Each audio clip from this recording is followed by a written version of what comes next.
Good morning, everyone, or good morning from here.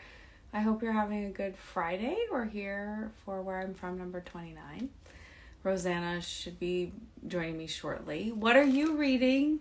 I'm reading True Biz, a Reese book, and I love it. I think it's really, so far I'm really into it, and it's set at a deaf school in Ohio, and I don't know a ton. So I'm finding it really fascinating and I'm learning a lot and the story is really engaging. Good morning! You Hey, made good it! morning.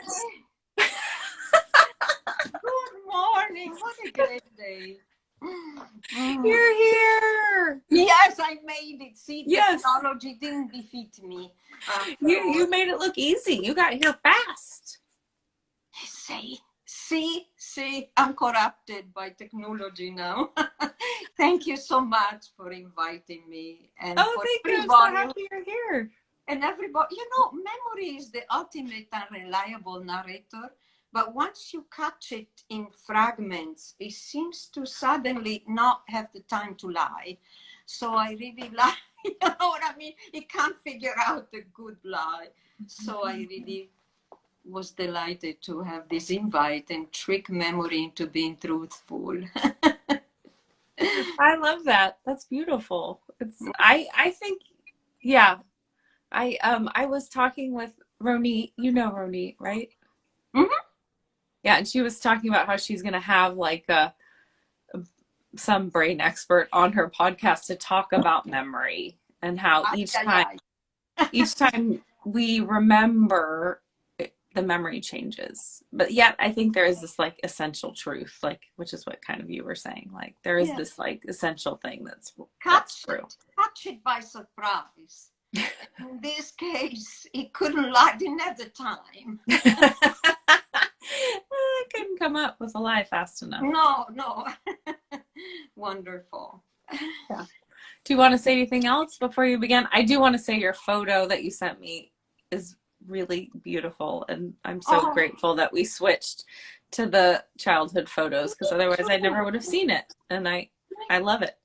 So Yeah, it's a sweet moment of dancing with my beloved cousin. Who knows? There were very few photos once upon a time. So, those are the one. And I moved in my life. Um, I was born in Naples, then I lived near Venice, then in Milan. And, you don't carry photos. Back then, they were physical. So it's a little different. it's definitely different. Yeah, I have like thousands of photos on my phone. I know that's a different era. We had this black and white, very fresh. Who's gonna have it? Who's not Yeah, gonna? yeah, yeah.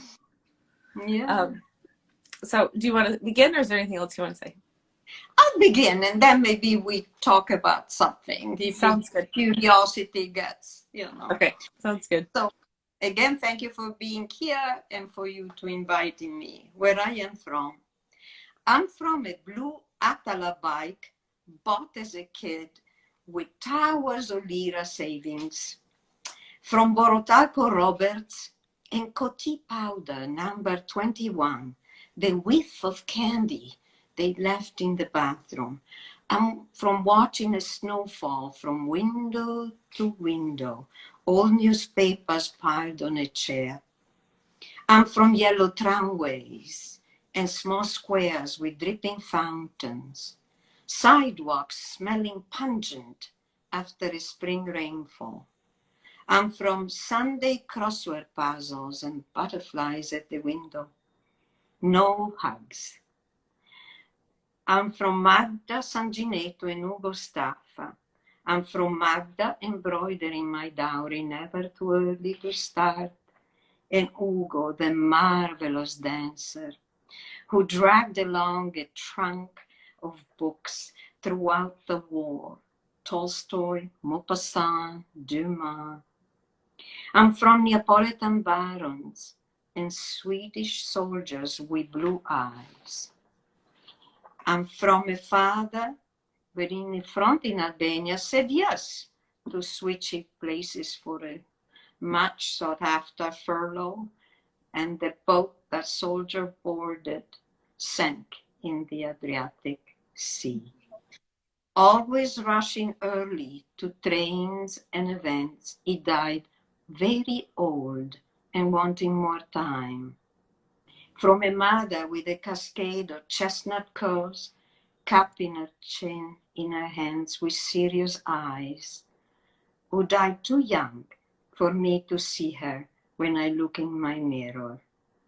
I took with me from home to home in a battered box her thimble and a frayed prayer book, his musket, and Modiano Neapolitan deco cards, a nest of old feathers. I hung them high on a shelf in every home. Thank you. I have them. I have them. This is the thimble. Oh, good. I took it out of the box. Tiny, tiny. She had tiny, tiny fingers. And a prayer book. And you know, I sometimes look at it with attention because it's so old. I don't want to open it, but yeah. I'm moved thinking that sometimes she might have prayed for me having a big test in math. Math was my scourge, and so it moves me. You know, maybe she did pray. This is the deck of cards. Oh, wow. The Italian deck of cards. Will you hold them up a little higher?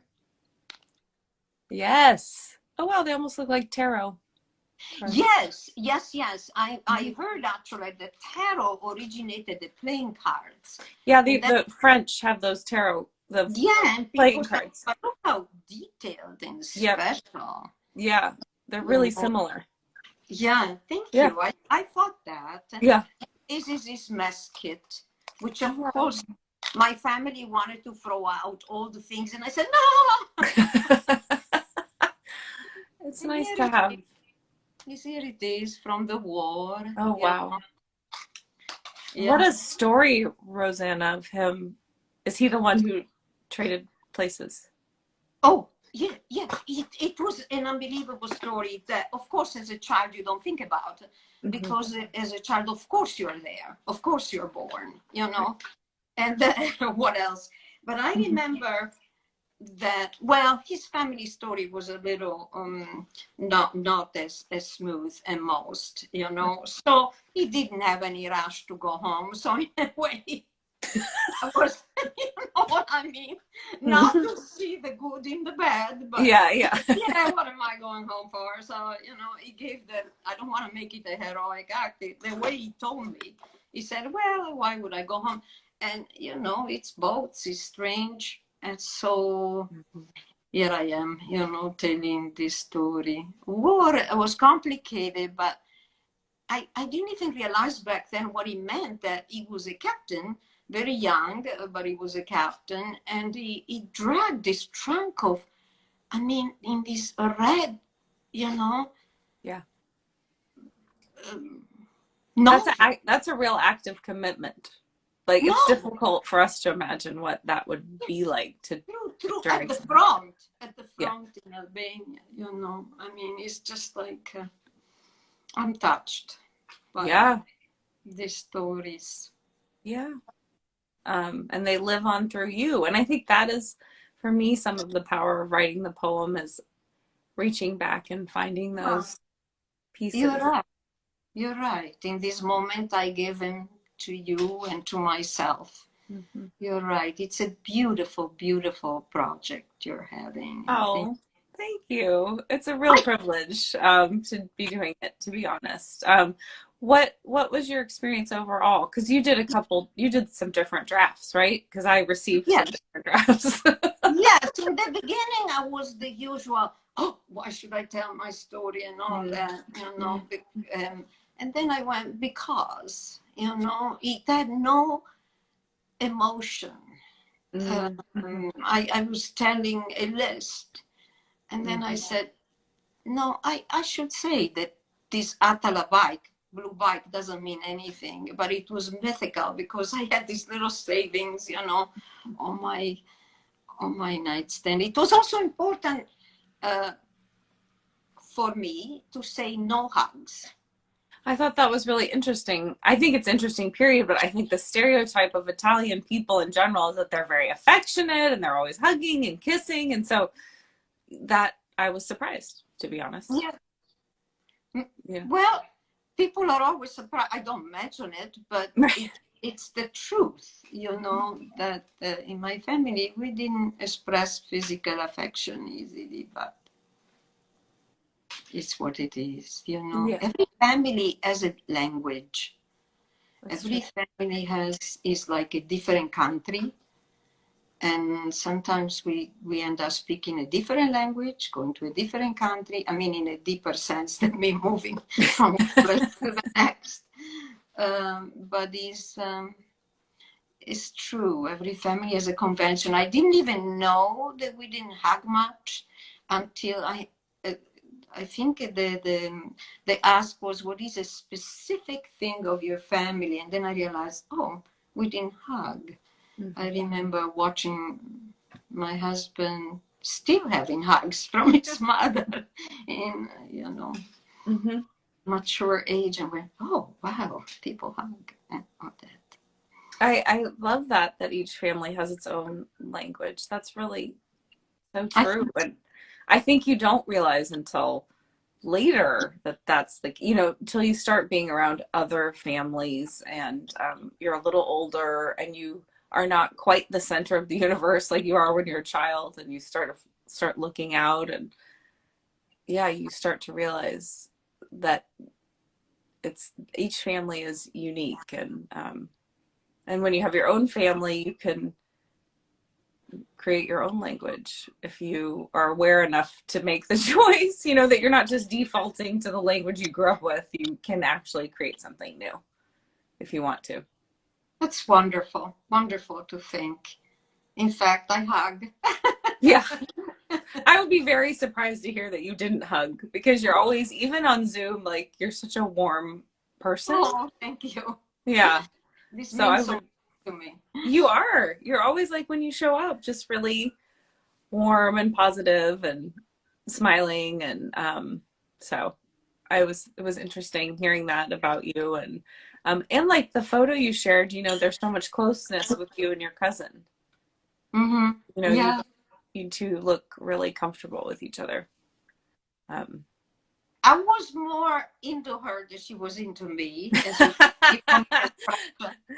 That's like me with my older cousin. I worshipped her, and I think she enjoyed being worshipped. I don't know that there was Yeah. For me, I wanted to be Giovanna. Yeah. Yeah. Uh-huh. I feel like that's fairly typical.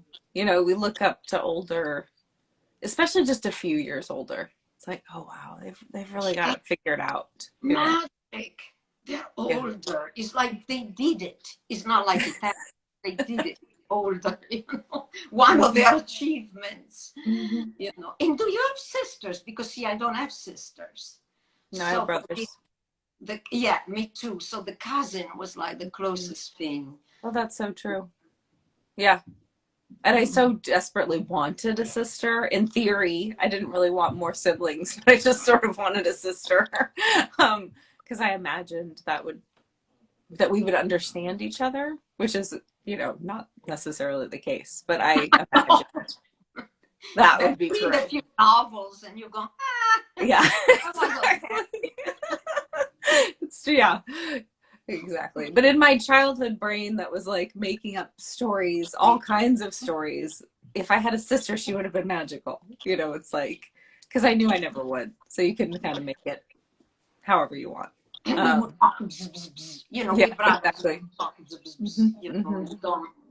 you're all dignified, they're dignified, and all that. So, it's a different thing. You all sit up straight with the other gender, even in a family,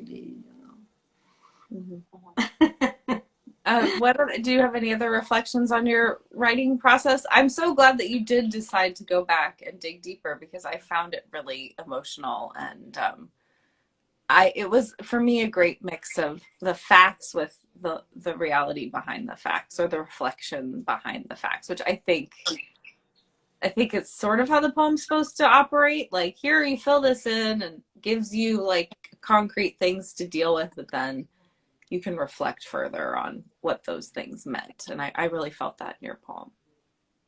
It's exactly true. I started saying things and writing it in a way with style, like a writing, and then I got to the point, and it affected me deeply. It really did. That's so sweet. Um, I love that you talked about the smell of rain because I always feel that way when it rains, and I love that smell. And I just love listening to people's poems and learning things about them, and then also learning things about myself. It's like the perfect, or being reminded, I guess, things about myself. And maybe I'm not learning them, but I'm being reminded of these truths about myself. So I like that you say that, because memory has to be real, otherwise you really betray yourself in a deep way. And so by digging a little deeper, going to where it needed to go, it gave me myself. It's an amazing experience. I recommend to everybody to be brave and go for it. Never mind the first draft, we all know. That's just always a good reminder for first drafts in general, right? It's like, you got to start somewhere, but that's not where you're going to finish, so you don't need to worry about if it's good enough. It's just the beginning. I agree. Lena just said, or seeing something in yourself from a different perspective. Yeah. I agree. Thank you. Thank you, Lena. It's true. Yeah.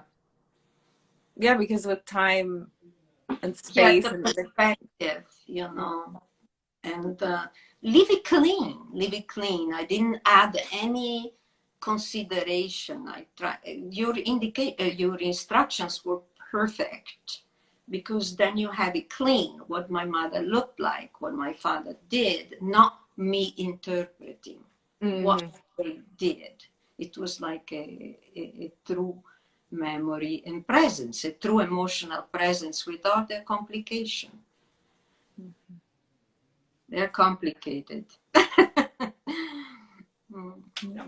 Well, is there anything else you want to share before we wrap up? Just, I'm so happy I did this while I was so nice.